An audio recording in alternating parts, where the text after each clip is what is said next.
Salam değerli izleyiciler. İndi sizə dünən 1 iyun 2025-ci il tarixində Dövlət İmtahan Mərkəzi tərəfindən keçirilmiş 11-ci sinif 1-ci qrup qəbul imtahanının riyaziyyat suallarının izahatını verəcəm.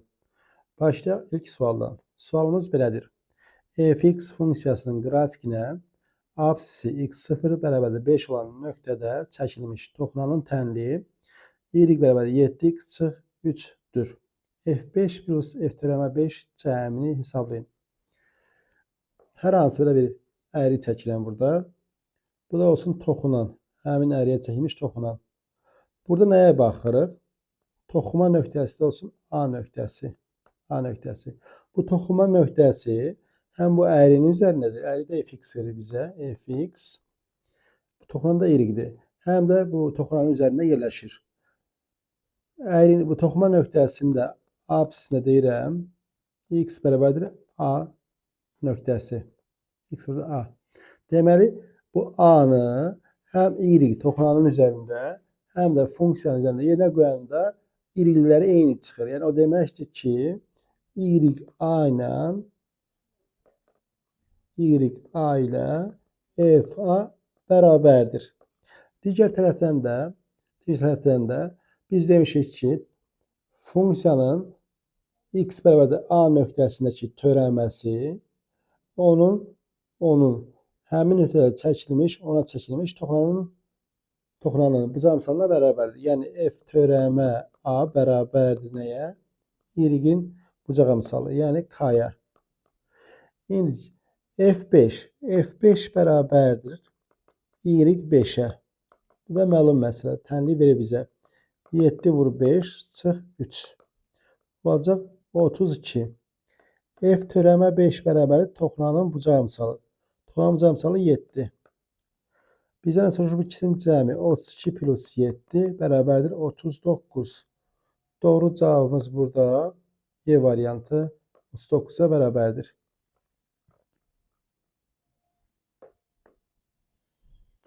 İkinci sual. B böyük bərabər 5 olarsa ifadəsini sadələşdirin. Baxın, əvvəlcə bizə lazımdır bu ifadəni sadələşdirmək. Belə yazırıq. Kök altında B üstəgəl 5 çıxılsın. Bunu yazıram bu şəkildə. 2 kök altında 5, kök altında 5. B. Bu şəkildə yazıram. Bu da bərabərdir. B-ni yazıram kökdə B-nin kvadratı. 5'i yazıram kökdə 5'in kvadratı. Çıxılsın 2 vur kökdə 5 vur kökdə B. Baxırıq ki, kökün altındakı ifadə iki ifadə fərqinin kvadratıdır. Yəni kökdə B çıx kökdə 5'in kvadratıdır. Və bizə baxın, tapdıq. Burada kvadratdır, kökün dərəcəsi də 2'dir və burada modul çıxır. Kökdə B çıx kökdə 5. İndi baxırıq, bizə verib ki, B nədir? B böyük bərabər 5. B 5'dən böyük bərabər olduğu üçün modulun içərisi müsbətdir. Və olduğu kimi çıxır. Kökdə B çıx kökdə 5. Gətirib burada yerinə yazsaq və qabağı mənfi olduğu üçün mütəmadisinə yazmalıyam. Kökdə B çıxılsın. Kökdə B çıx kökdə 5. Bu da bərabərdir. Kökdə B çıx kökdə B plus kökdə 5. Bunlar islah olacaq. Nəticə qalacaq kökdə 5. Yəni doğru cavabımız burada C variantı kökdə 5'ə bərabərdir.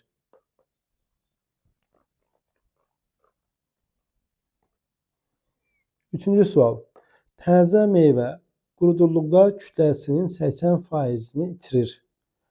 32 kiloqram quru meyvə almaq üçün nə qədər təzə meyvə götürmək lazımdır? Baxın, 80%'ni itirir. Deməli, 20%'i də quru qalır. Deməli, x kiloqram mən təzə meyvə götürsəm, onun 20%, yəni 5'də 1 qalacaq. 5'də 1 bərabərdir 32'yə. Hər tərəfi 5'ə vursam, x olacaq 160 kiloqram. Yəni doğru cavabımız olacaq D variantı. Dördüncü sual. Ədəd elə 3 natural ədədin cəmindən ibarətdir ki, onlardan birincisi 57'yə, ikincisi 24'ə, üçüncüsü isə 19'a tam bölünür. və alınan qismətlər bərabərdir. Verilmiş ədədinin axırıncı rəqəmini tapın. Ədəd deməli olsun x. X bərabərdir A plus B plus C. Deməli, baxın, ədədi yazdım, 3 dənə ədədin cəmi şəklində yazdım. İndi deyir ki, birincisi 57-yə, ikincisi 24-ə, üçüncüsü 19-a tam bölünür və alınan qismətlər bərabərdir, deyir. Yəni, məsələn, yazıram A bərabərdir 57D, B bərabərdir 24D, C də bərabərdir 19D. Gətirib yerinə yazsam, X bərabərdir 57D, üstəgəl 24D, üstəgəl 19D.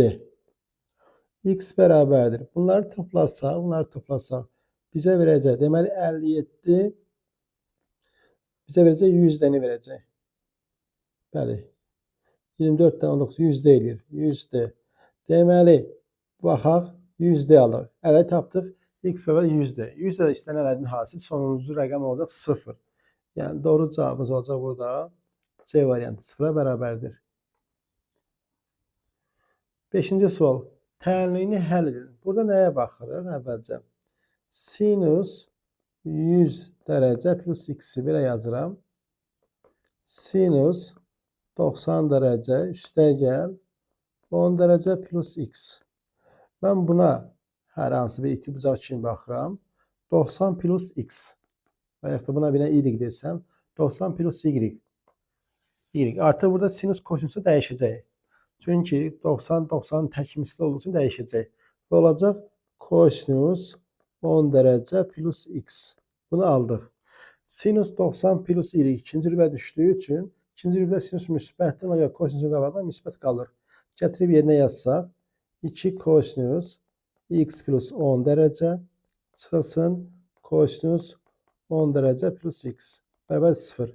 Bunu alır ki, kosinus 10 dərəcə plus x bərabərdir 0. Kosinus 0 harada alır?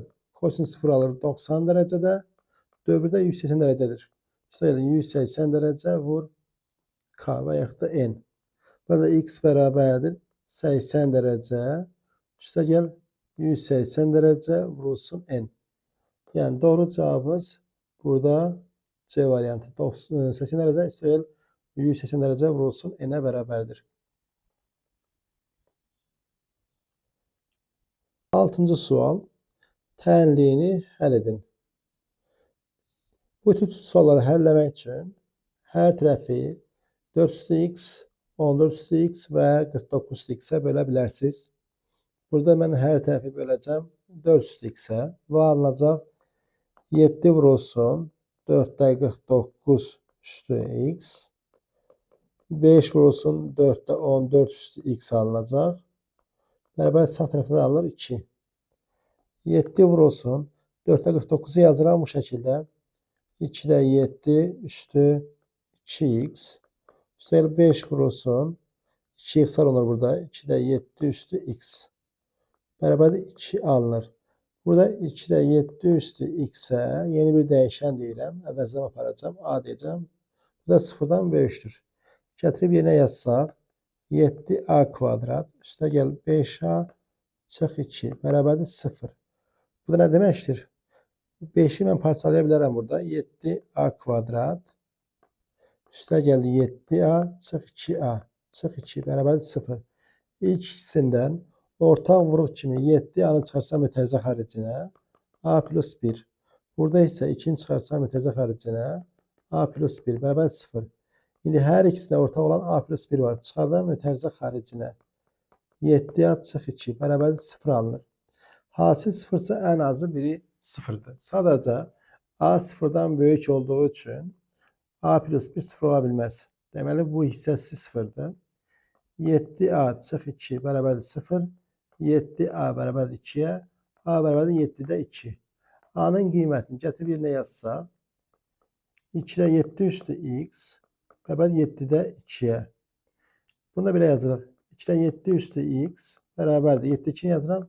2-də 7 üstü mənfi 1. Əsaslar eyni olduğu üçün deməli qüvvətlər də eyni olmalı ki, nəticələr bərabər olsun. Deməli, x-imiz bərabər nəyə? Mənfi 1-ə. Doğru cavabımız D variantı. X mənfi 1-ə bərabərdir.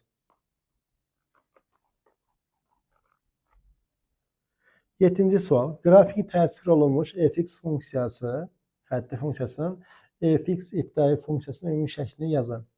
Burada nəyə baxırıq? Yəni, qrafik düz xətt olduğu üçün düz xəttin təhlili y bərabər kx plus b formasındadır. Düz xəttin y oxunun kəsdiyi yeri, yəni bura b-dir. B 1-dir. Y bərabər kx plus 1 yazırıq. Baxırıq, qrafik apsis oxunu 1-də kəsir. Apsis oxunun kəsdiyi yerdə də y 0-dır. Gətirib bu nöqtəni funksiyanın üzərinə qoysaq, 0 bərabərdir. K vurulsun 1 plus 1-ə. Bu da kalır -1. K da qiyməti yerinə yazsaq, y bərabərdir -x üstəgəl 1. İndi bizdən soruşur, fx bərabərdir integral -x plus 1 dx bərabərdir. Bunu yazırım bu şəkildə. -x dx üstəgəl dx. Mənfi burada -1'i qabağa çıxarıram. -x dx üstəgəl integral yenə dx bərabərdir. X integralı x kvadrat bölü 2'dir. -x kvadrat bölü 2. Sabitin integralı x'dir. Üstəgəl x, üstəgəl c. Yəni, həll olacaq bu şəkildə. -x kvadrat bölü 2, üstəgəl x, üstəgəl c. Yəni, doğru cavabımız burada B variantı. 8-ci sual. Müsbət hədli ədədi silsilədə deməli A11, A12, A13 bərabərdir A11 vur A12 olarsa silsilənin ilk 21 həddin cəmini tapın. Burada nəyə baxırıq? Burada deməli A11 ilə A13-ün cəmi 2A12-ni verir bizə. 2A12 A12. Üstəgəl A12 bərabərdir A11 vurulsun A12. 3A12 bərabərdir. A11'i yazıram. A12 çıx. D şəklə yaza bilərəm də. Vurulsun A12. Baxın. Burada neyəcək? Hər tərəfi A12'ye bölə bilərik. Hətta elə bunu yazma ehtiyac yoxdur ki. A11 vur A12. Hər tərəfi A12'ye bölsək, qalır A11 bərabərdir 3. A11 3'ə bərabərdir. İlk 21 həddin cəmi S21 bərabərdir. S21 bizə nə verir? A1 ilk 21 həddin cəmi üstəgəl A21 bölü 2 vur 21. Bu da bərabərdir. A1, A21 indekslərin cəminə baxaraq 22'dir. Yaza bilərik. 2A11 yaza bilərik. Böl 2 vur 21. Burada 2'lər ixtisar gedəcək. A11 vur 21. A11 də 3'dür. 3 dəfə 21 nəticə olacaq 63. Doğru cavab A variantı. 63'ə bərabərdir. 9. Y bərabərdir 2x funksiyasının qrafikinin 0,1 parçasındakı hissəsini apsis oxu ətrafında fırlamasından alınan fiqur hansı fiqur alınır deyir. Deməli, düzbucaqlı koordinat sistemi çəkək.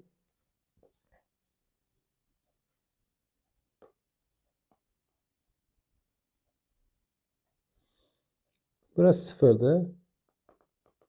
Bu olsun 1. Bu hissənin apsis oxu ətrafında fırlatsa nə alınacaq? Təbii ki, buradan görünür ki, düzbucaqlı üçbucaqdır. 0,1 parçasında, yəni bu tərəf ətrafında fırlanacaq. Yəni düzbucaqlı üçbucaq özünün bir kat ətrafında fırlanırsa bu nədir? Təbii ki, konusdur. Doğru cavabımız Y variantı. 10-cu sual. Katetləri 8 köşdə 2 cm olan bərabəryanlı düzbucaqlı ABC üçbucağının müstəvisi üzərində olmayan S nöqtəsindən üçbucağın təpələrinə qədər məsafə 8'dir. Üzr istəyirəm 10 cm olarsa S nöqtəsindən AB hipotenuza qədər olan məsafəni tapın. Bərabəryanlı deyir. Bərabəryanlı olduğu üçün deməli katetlər 8 köşdə 2-dirsə hipotenuz olacaq 8 köşdə 2-nin köşdə 2 misli. Yəni olacaq 16. Demək burası 8-dir, burada 8-dir. Bura nəyə baxırıq? Bura 90, bu heç. Bura 90-dır. Bura yəni C silinib. Burada fikir veririk ki, üçbucaq, baxın, üçbucaq ABC üçbucağı müstəvi üzərindədir. S-lə müstəvi üzərində deyil. Və CO da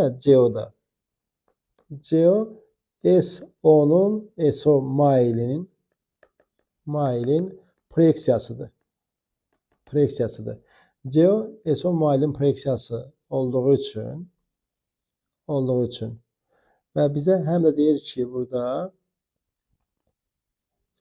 deməli bu məsafə 90-dır. Bura 90. İndi burada 90 olduğu üçün CO da burada 90 olacaq. Çünki bərabər yanlıdır. Yəni SB ilə SA bərabərdir. S ilə SA bərabər olduğu üçün SO elə bir ki, burada 90 belə gətirir. Ona görə 8 yazdım. Burada 8 ona görə yazdım. Baxırıq. Oturacaq da bərabər yanlıdır. Deməli, eyni zamanda baxın yazırıq. SO perpendikulardır AB-yə. Eyni zamanda CO da nədir? AB-yə perpendikulardır orada. AB-yə. Deməli, bura 10-dur. 18, Pifaqorun bura çıxacaq 6. Bizdən də S nöqtəsindən ixtiraca qədər olan məsələni soruşduğu üçün cavabımız bura nədir? 6-ya bərabərdir, yəni Y variantı. Keçən növbəti 11-ci suala. Perimetrlərin nisbəti P1 böl P2, 2 böl olan iki oxşar üçbucağın S1 böl S2 sayıları nisbətini tapın. Biz bilirik ki, oxşarlıq əmsalı verilibsə, bütün xəttli ölçülərin nisbəti dəyişmir.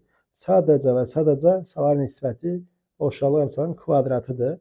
2-nin 1-ə nisbəti olacaq, 4-ün 1-ə nisbəti. Doğru cavab A variantı. 12-ci sual. B A-nın alçoxluğudur. B A-nın deyir alçoxluğudur. B A. B-nin elementləri verib 2, 5, 2, 5. A çıxıb B-nin elementləri. A çıxıb B hara deməkdir? Yəni bu hissə deməkdir. Bu hissəni bizə verib 1, 3, 4. A çoxluğunu soruşur. A çoxluğu olacaq 1, 2, 3, 4, 5 hamısı. 1, 2, 3, 4, 5. Yəni doğru cavab olacaq A variantı. Və gəldi 13-cü sual, məşhur sual. Dünəndən məşhurlaşan sual. Tənliyini verib x plus y cəmini soruşur. İndi burada nəyə baxırıq? X kvadrat, yəni hamısını sola getirsək, alınacaq x kvadrat üstə gəl 10x çıx y kvadrat çıx 4y plus 21 bərabərdir 0. X kvadrat üstə gəl 10x plus 25 çıxılsın y kvadrat plus 4y plus 4 yaza bilərik. Bərabər 0. Bu ifadə bizə verir x plus 5-in nəyi? Kvadratı. Bu da verir bizə y plus 2-nin nəyi? Kvadratı. Bərabər 0. A kvadrat çıx B kvadrat. Nə bərabərdir? A çıx A plus B. Bunların fərqi bizə verir x çıx y plus 3. Cəmi isə x plus y plus 7-ni verir. Bərabər 0. Hasil 0-sə ən azı biri 0 ola bilər. Ən azı biri 0. Ona görə yazırıq ki, x çıx y bərabərdir mənfi 3. X plus y bərabərdir mənfi 7. İndi bu birinci haldır. Bu da ikinci haldır da. Birinci hal üçün x plus y mənfi 7. O verilib. Amma buradan da elə bir cavab x-lər tapacağım ki, cəm fərqli olacaq. Ona görə də sualda nədir? Problem var. Yəni bunun sonsuz sayda nəyi var? Həlli var. Keçək növbəti.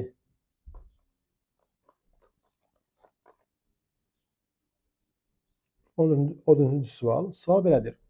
Fx funksiyasının qrafiki verilmişdir.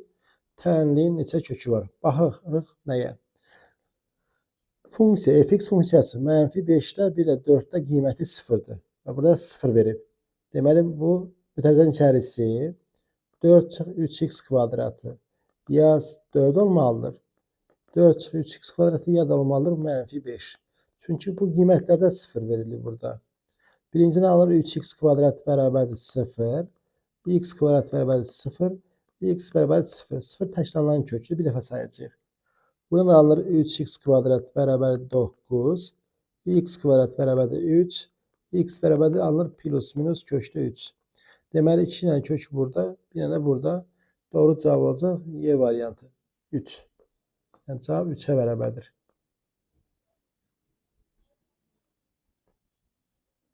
15.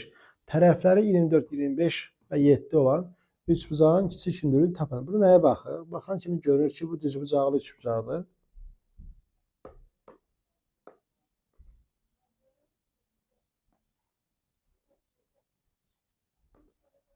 Düzbucaqlı üçbucaqdır.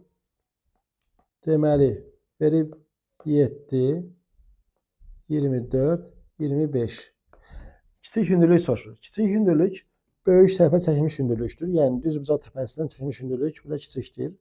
Bura h deyirik. Biz bilirik ki, düzbucaq təpəsindən çəkilmiş hündürlük h bərabərdir. Katetlərin hasili bölü hipotenuz. Yəni 24 vur 7 bölünsün 25. İndi bunu hesablamaq lazımdır. 24'ü 7'ye vurup 25'e bölmək lazımdır. Sürətdən məxrəci 4'ə vursam 24 vur 28 bölünsün 100. 24 vur 28.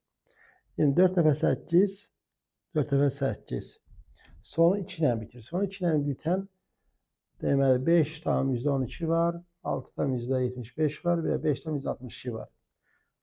İndi 24'ü 28'e vursaq, bunu da hesablasaq. Deməli 8 dəfə 24 192'dir. 192'dir. 20 o da 20'ni 24'e vuranda bizə verir 480. 480. Deməli 2 7 6.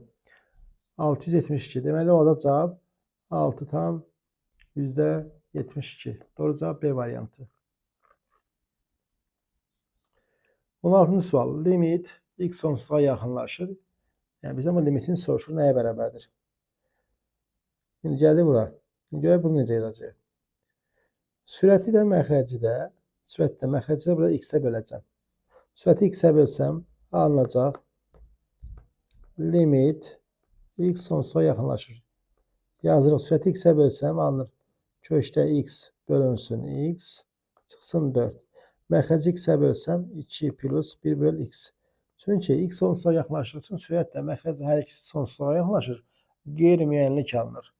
İndi kökdə x bölünsün x-i belə yazıram. 1 böl kökdə x şəklində yazıram. 1 böl kökdə x. X sonsuza yaxınlaşdığı üçün bu sıfıra yaxınlaşır. Eyni zamanda bu da sıfıra yaxınlaşır. Və nəticə alınır mənfi 4'ün 2'yə nisbəti. Olacaq mənfi 2. Doğru cavab D variantı mənfi 2'yə bərabərdir. 17-ci sual. A, B, C hər üçü sıfırdan böyükdür. A'nın mənfi 1'ə, B'nin mənfi 3'ə, C'nin də mənfi 2'ə nisbətini verib. Mən bunlara bir dənə K deyirəm. K. Və A da B də C də nisbət olduğu üçün deməli K'mız nədir burada? K'mız mənfidir. K'mız sıfırdan nədir? Kiçikdir. Deməli A olacaq mənfi K, B olacaq mənfi 3K, C də olacaq mənfi 2K. Deməli hər biri də nədir? Hər biri də müsbətdir. Müsbətdir. Artıq görünür ki, ən böyüyü B'dir. C'dir, ən kiçiyi də A'dır. A, C, B. A, C, B. Doğru cavab B variantı. 18. Y bərabərdir 3 sinus x çıx 2 kosinus x funksiyasının ala biləcəyi natural qiymətlərinin cəmini tapın. Natural qiymətlərinin cəmini tapın. Burada nəyə baxırıq? Natural qiymətlərin cəmini soruşduğu üçün biz bilirik ki, y bərabərdir a sinus x üstəgəl b kosinus x funksiyası verilibsə, bunun qiymətləri oblasti yerləşir kök altında a kvadrat plus b kvadratı ilə bunun mənfisi arasında. Deməli, a 3'dür, b də mənfi 2'dir. Yerinə yazsaq alınacaq mənfi kökdə 13 və kökdə 13 arası. Natural qiymətlər kökdə 13, kökdə 13. Təqribən 3 tam onda neçədir? Natural qiymətlər də olacaq 1, 2, 3. Bunların cəmini soruşur. Bunları da toplasaq nəticə olacaq 6. Doğru cavab Y variantı 6'ya bərabərdir. 19-cu sual. ifadəsinin qiymətini hesablayın. Burada nəyə baxırıq?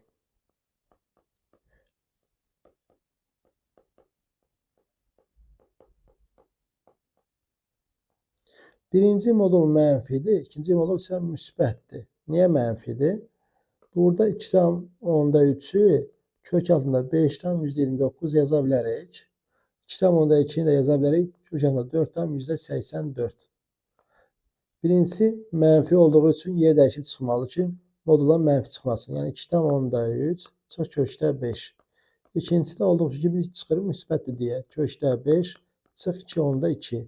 Bunlar gedəcək. Cavab 2,3'dən çıxmalıyam 2,2. Bu da 0,1.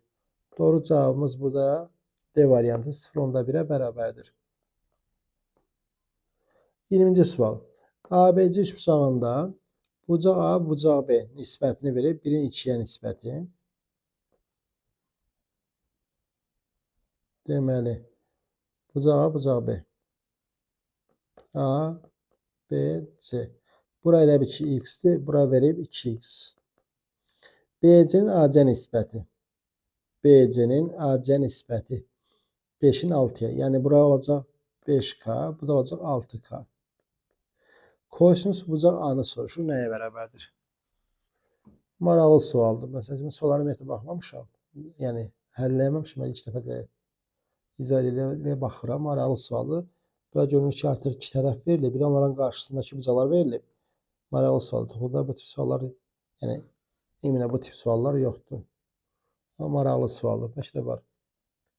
Amma məncə yoxdur. Burada sinuslar teoremini yazacağıq. Buradan cavab çıxacaq. Buradan o görünür. Deməli 6K'nın sinus 2x'ə nisbəti bərabərdir 5K'nın sinus x'ə nisbəti. Burada K'lar ixtisar gedir. Qəşəng sualdır. K'lar ixtisar gedir. Və biz sinus 2x yaza bilərik bu şəkildə. 2 sinus x kosinus x şəkli yaza bilərik. İndi burada sinus x'lər də ixtisar gedəcək. Məxrəcədir deyə. Və alınacaq 10 kosinus x bərabərdir 6'ya. Kosinus x də bərabərdir 0,6. Doğru cavab burada nədir? C variantı. 21. Cədvəldə fənlər üzrə kitabların sayı verilmişdir. Hər fən üzrə kitabların müxtəlif olduğunu bilərək, eyni fənnə aid kitablar yan-yana olmaq şərtilə bütün kitabları rəfə neçə üsulla düzmək olar? Baxın, eyni kitablar yan-yana olmaq şərti ilə. Deməli, hər bir eyni kitablara bir qəbul edəcəm. Yəni ki, bir-birinə birləşdirəcəm. Azərbaycan dili bir dənə kitab götürəcəm. Riyaziyyat bir dənə, kimya bir dənə, coğrafiya zaten bir dənə verib. Deməli, 4 kitab var elə bil ki. Yəni bunları birləşdirdim də, yan-yana deyir.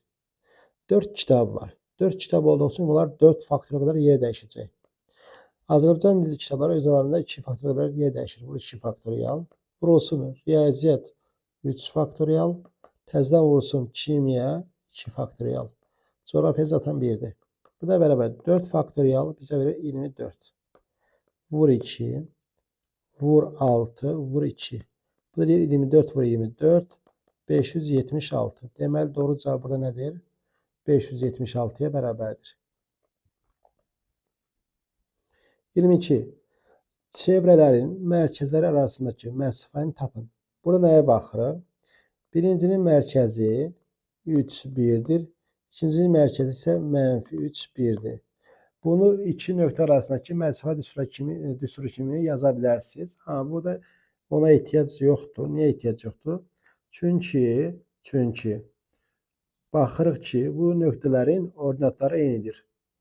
Ordinatları eyni olduğu üçün məsafə olacaq apsislərin fərqinin modulu. Yəni 3 çıxılsın -3'ün modulu. Bu da olacaq neçə? 3 plus 3, 6'nın modulu nəticə olacaq 6. Yəni doğru cavab burada 6'ya bərabərdir. 23-cü sual. X bərabərdir loqaritm 4/28 və y bərabərdir loqaritm 3/38 olarsa ifadəsinin qiymətini tapın. Baxırıq nəyə? X bərabərdir loqaritm 4/28. Loqaritm 4 əsasdan 28 yerləşir loqaritm 4 əsasdan 64 ilə loqaritm 4 əsasdan 16 arasında yerləşir. Bu 2 deməkdir, bu isə 3 deməkdir. Deməli, x-imiz yerləşir 2 ilə 3 arasında. Keçir y-ə. Y bərabərdir loqaritm 3 üstən 38. Loqaritm 3 üstən 38 yerləşir loqaritm 3 üstən 81 ilə loqaritm 3 üstən 27 arasında. Bu 3'tür, bu isə nədir? 4'tür. Deməli, y-imiz yerləşir 3-4 arasında. Y-imiz x-dən böyükdür. Y-imiz x-dən böyükdür. Deməli, y x-dən böyük olduğu üçün bu mənfidir. X-imiz 3-dən kiçikdir, bu da mənfidir. Y-imiz 4-dən kiçikdir, bu isə müsbətdir. Deməli, mənfi olan yer dəyişib çıxacaq. Y çıx x. Çıxılsın. Baxın, ikinci modulun qarşısı mənfidir. Nəticəni mütərizə içində yazmalıyam. Yer dəyişib çıxır. 3 çıx x. Üstəgəl, üçüncü modulun içərisi müsbətdə olduğu kimi çıxır. 5 çıx y. Deməli, y çıx x. Çıx 3. Üstəgəl x. Üstəgəl 5 çıx y. Baxaq. X-lər islah olunur. Y-lər islah olunur. Mənfi 3 plus 5 cavab olacaq 2. Yəni, burada doğru cavab 2'ye bərabərdir.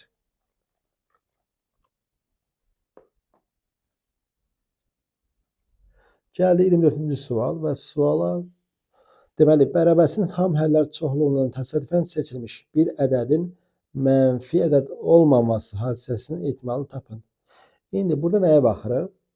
X plus 5 modul həmişə böyük bərabər 0. Sadəcə məxrəcdə olduğu üçün 0 da ola bilməz. X plus 5 böyükdür 0 olmalıdır. Yəni məxrəcdə olduğu üçün artıq oradan görünür ki, x-imiz mənfi 5 ola bilməz. Bu yerində qalsın. Deməli, bu 0-dan böyükdür. Yəni müsbətdir. Ona görə yazırıq ki, x kvadrat üstəgəl 2x çıx 15 kiçik bərabər 0. Bu nə deməkdir? X plus 5 x çıx 3 kiçik bərabər 0. Bunu da həlləsək. İndi baxın, kökün biri mənfi 5'dir, biri isə 3'dür. 3 dolu olacaq. 3 dolu. Mənfi 5 boş olacaq. Bu boşdur. Çünki mən burada şərt yazmışam ki, mənfi 5 ola bilməz x. 3'ün sağında x-in yerinə 4 seçsəm, 4 qoysam müsbətdir. Mənfi 5 ilə 3 arasında x-in yerinə 0 qoysam, biri müsbət, biri mənfi, hasılı mənfi. Mənfi 5'in solunda x-in yerinə mənfi 6 qoysam, hər ikisi mənfi, hasılı müsbət. Bizə mənfi lazımdır. Həllimiz mənfi 5, 3. 3 daxildir. Tam həlləri burada mənfi 4, mənfi 3, mənfi 2, mənfi 1, 0, 1, 1, 2, 3. Tam həllər bunlardır. İndi deyir ki, tam həllər çoxluğundan təsadüfən seçilmiş bir ədədin mənfi ədəd olmaması ehtimalını tapın. Ümumiyyətlə, bütün halların sayı 8'dir. 8'də əlverişli halların sayı mənfi olmasın. Mənfi olmasın o deməkdir ki, 0 və müsbət olsun. Yəni, bizə ona demək istəyir. O neçədir? 8'də 4 ehtimal. Olacaq 2'də 1, bu olacaq 0,5. Yəni, doğru cavabımız burada 0,5'ə bərabərdir. 25. B parametrinin hansı qiymətində tənlin köklərin kvadratları cəmi ən kiçik olar? Deməli, x1'in kvadratı üstəlik x2'nin kvadratı. Deyir, bu minimum olsun. Bunu belə yazırıq.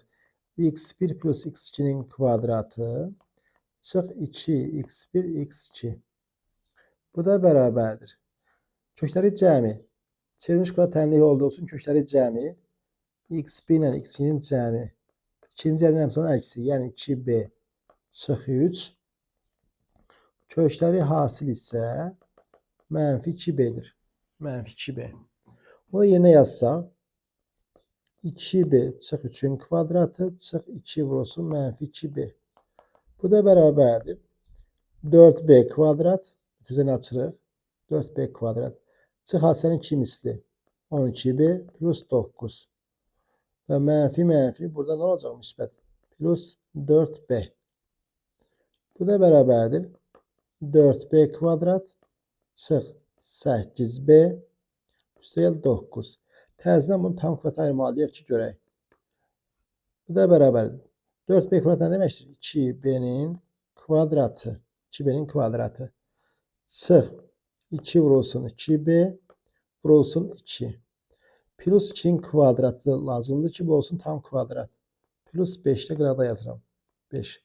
Bu ifadə bizə verir 2b çıx 2'nin kvadratı plus 5. Baxın bu ifadə aldığım bu ifadə ən kiçik qiymət alır. Ən kiçik qiyməti də harda alır? Ən kiçik qiyməti bura 0 olanda alacaq. Çünki kvadratdır. Heç vaxt mənfi ola bilməz. Ən azı bura 0 olanda ən az qiymət çıxacaq 5. Deməli 2b çıx 2 bərabər 0-a, b bərabərdir 1. Deməli b-nin 1 qiymətində olacaq. B-nin qiymətini soruşur. B-nin 1 qiymətində ən kiçik qiymət alacaq. 26. Xarici bucağı 36 dərəcə olan düzgün çoxbucağın neçə diaqonalı var? Deməli, xarici bucaq verilibsə, tərəf sayını tapa bilərəm. Tərəf sayı bərabər 360-ı bölməliyəm bir dənə xarici bucağın ölçüsünə. Bu da bərabərdir 10. Tərəf sayı oldu 10. Diaqonal sayı n vurulsun n çıx 3 böl 2-yə bərabərdir. 10 vuru 7 böl 2. Olacaq neçə? 35. Diaqonal sayı burada 35'ə bərabərdir. Burada uyğunluğu müəyyən edin. Burada nəyə baxırıq? Burada böyük ihtimal bura alfadır. Ümid edirəm ki, bura alfadır. Yəni bura alfadır. Bura heç, bura beta verib. Beta ilə 30 qarşılıqdır. Beta 30'dur. Beta 30'dur. Beta 30. Alfa ilə də 30'un cəmi 80'dir. Deməli alfa da olacaq 50 dərəcə. 50 dərəcə.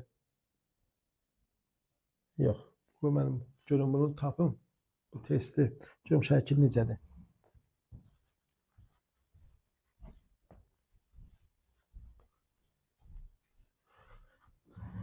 Görək alfa harda yerləşir.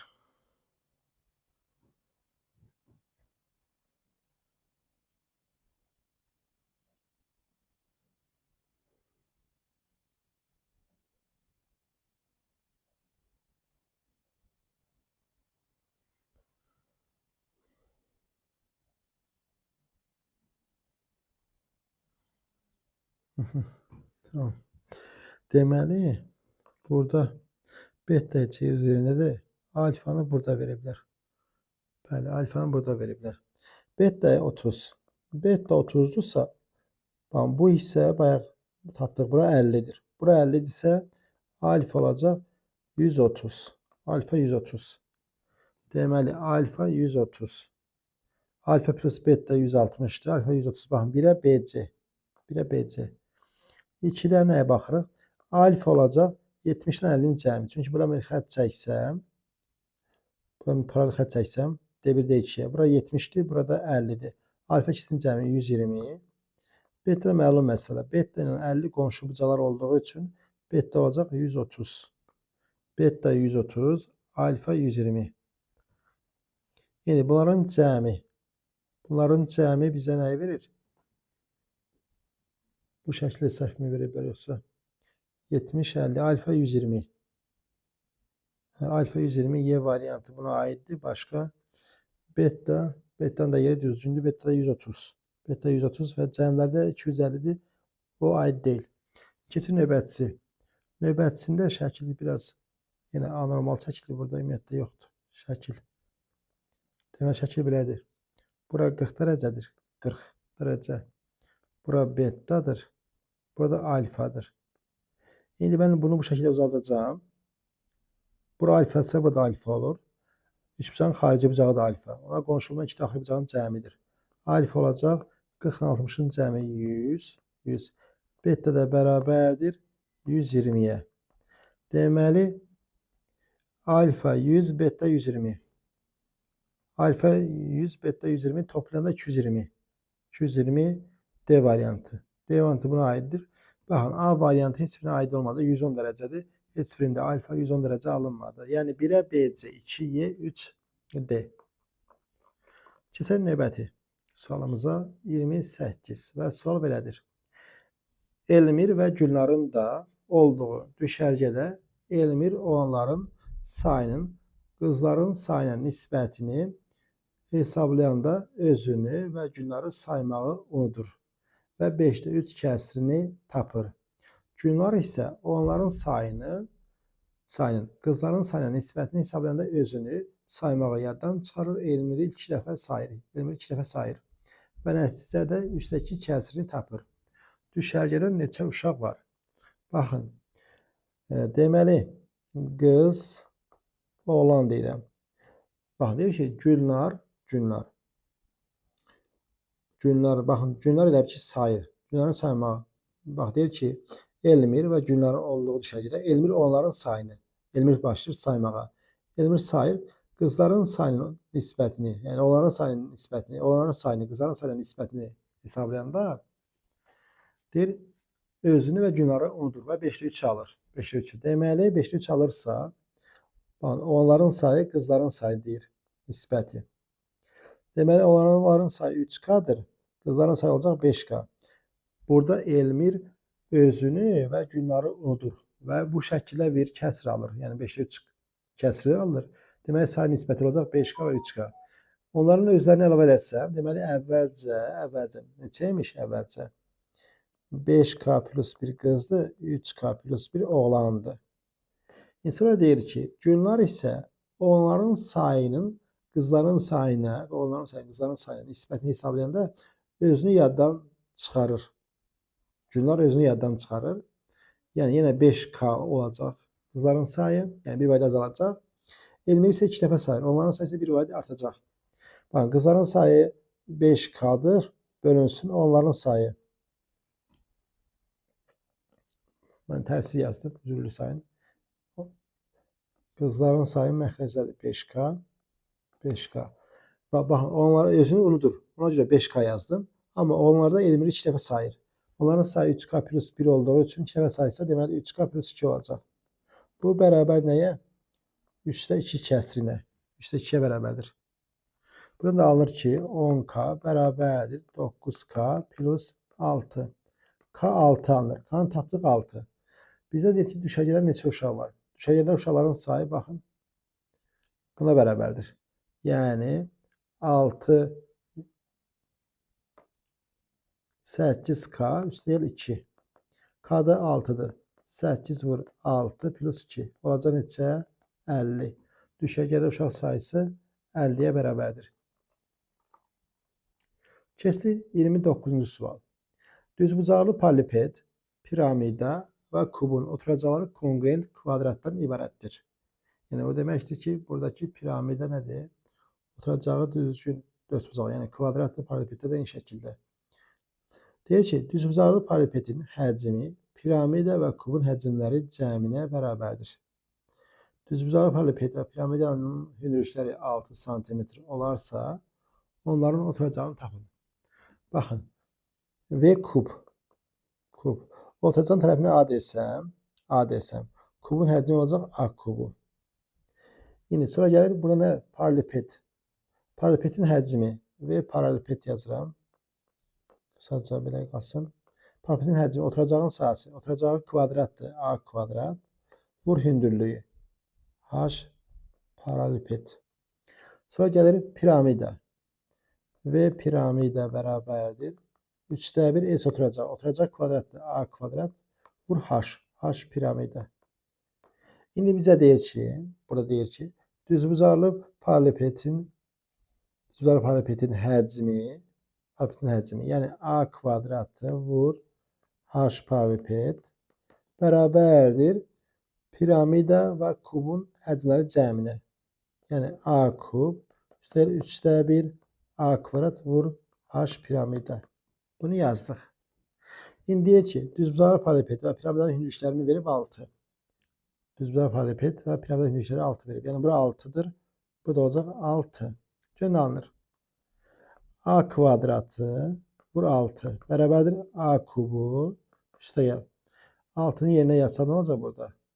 6'nı yerinə yazanda 6'nın 3'də 1 hissəsi bizə verəcək 2A kvadratı. Burada alınacaq 2A kvadratı. Buradan alınır ki, A kubu çıx 4A kvadrat bərabərdir 0. A kvadratına belə bölsək hər tərəfi, çünki A tərəfdə 0 ola bilməz. A kvadratına bölsək, A çıx 4 bərabər 0, A olacaq 4. A 4. Oturacaq tərəfi A idi. Cavab 4. Bu şəkildə. Keçən növbəti və sonuncu sualımız isbat sualıdır deyir. Mərkəzi O nöqtəsində olan çevrədə AB CD-yə paraleldir. BO OC-yə perpendikulyardır. CD vətənin mərkəzdən olan məsafəsinin AB vətənin yarısına bərabər olduğunu isbat edin. Burada baxın, bu bucağı 90 verib. 90 verib. Burada nə edəcəm? Sadəcə O nöqtəsindən D cəbinə perpendikulyar çəkirəm. 90. Eyni zamanda da burada çəkirəm perpendikulyar, burada olacaq 90. Biz bilirik ki, mərkəzdən vətərə çəkilmiş perpendikulyar vətəri yarıya bölür. Yəni, bura y desəm, burada y-dir.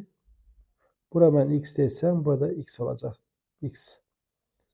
Bura mən hər hansı bir M nöqtəsi deyib, M. Burada N nöqtəsi deyək, N nöqtəsi. İndi mən bura alfa deyirəm, bura beta deyirəm. Alfa ilə betanın cəmi 90-dır. Baxırıq, alfa 90 demək, bura olacaq beta. Burada olacaq alfa. Qırada çəkin bunu biraz.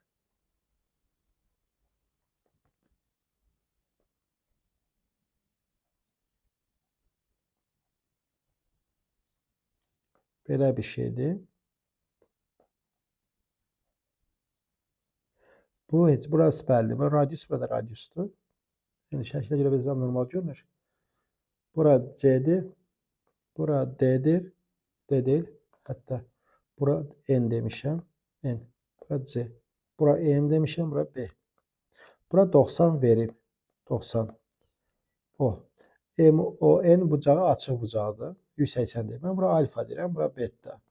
Alfa ilə betanın cəmi 90-dır. 90. İndi alfa 90 olduğu için bura beta olur. Bura beta. Burada 90'dır. Burada alfadır. Ben bura y demişəm. Bura y. Bura x demişəm. X. Burada A deyirəm. Burada B deyirəm. Baxırıq ki, bu üç bucaqlar oxşardır. Yəni alfa beta, alfa beta. Yəni bucaqlar eynidir. Oxşardır. Oxşarlığı yazıram. 3 bucaq. 3 bucaq. Yazıram. B, O, M. Oxşardır 3 bucaq. B bucağı alfadır. Alfa olan obisində O'dur. O. Sonra O bucağı beta. Beta olan obisində C'dir. M bucağı obisində N'dir. Bunu yazdıq. İndi yazıram. BO'nun OC'nin nisbəti bərabərdir OM'in C ilə nisbəti. O da bərabərdir BM'in O ilə nisbəti. BO bizdə BO R'dir. OC də R'dir. Bərabərdir OM A'dır. CN Y'dir. BM neçədir bizdə? BM X'dir. ON neçədir? ON də B'dir. Baxın, R'in R'ə nisbəti bizə nəyi verir? R'in R'ə nisbəti 1 verir. Deməli, burada nisbətlər hamısı 1'ə bərabər olması lazım. Deməli, 1'ə bərabər olması üçün də buradan görünür ki, yəni bu K'dır, oxşarlar misalı K'dır. K 1 olduğu için deməli bunlar kongruent üçbucaqlardır. Kongruent üçbucaqlar olduğu için A Y-ə bərabərdir, X də B-yə bərabərdir. İndi bizə də deyir ki, CD vətərinin mərkəzdən olan məsafəsi. CD vətərinin mərkəzdən olan məsafəsi B-dir. Bura B-dir. Bura B-dir. B-də X-ə bərabərdir. B-də X-ə bərabərsə AB olacaq 2X. AB 2X. Yəni AB olacaq 2B. Baxın. Deyir ki, CD vətənin mərkəzdən olan məsafəsi, yəni mərkəzdən olan məsafəsi B'dir. Və onun AB vətənin yarısı. AB vətənin uzunluğu da 2B'dir. Baxın. B 2B. Yəni yarısı olduğu ispat olundu. Suların izahı bu qədər. Kanala abunə olmağı və videoları bəyənməyi unutmayın.